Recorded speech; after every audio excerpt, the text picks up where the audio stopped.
When I was a child, I thought my Grandma Erhardt was invincible.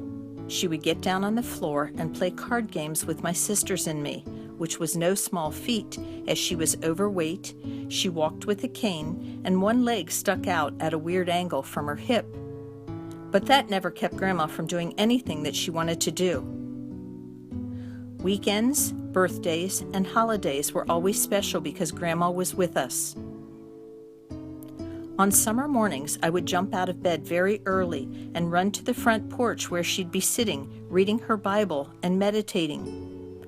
Happy to see me, she'd say, "Be real quiet. What do you hear?" as we listened to the birds singing. She'd point out beautiful things in the yard and tell me that God made them and that God was all the goodness in the world. Our quiet time was eventually interrupted by the ringing of the phone, as Grandma spent endless hours counseling people about their health and family troubles. A Christian Science practitioner, she'd explain the meanings of relevant passages from her worn-out Bible on her lap. She'd have people repeat after her what she wanted them to do. It was always a very positive message that they would be okay.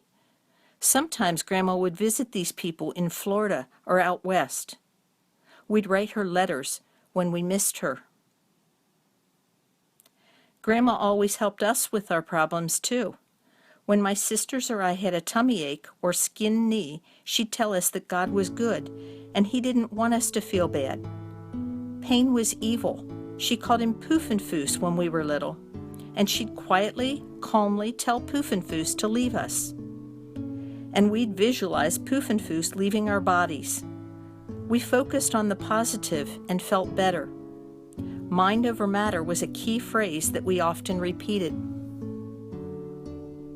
When I was in my teens and 20s, I more or less discounted Grandma.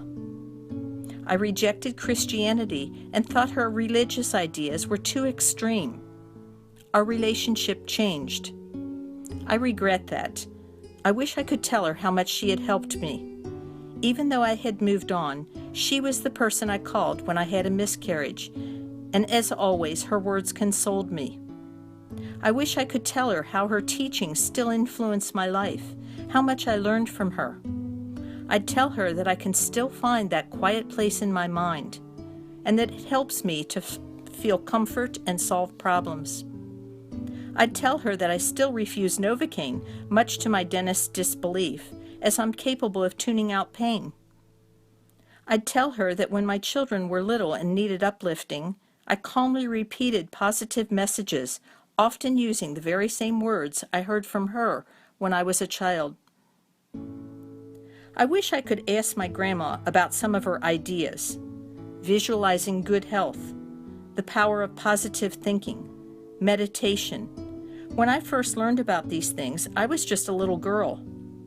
So many of Grandma's ideas that were considered too far out in the 1950s have been studied by the medical community and are accepted today. So, in so many ways, Grandma was wise and ahead of her time.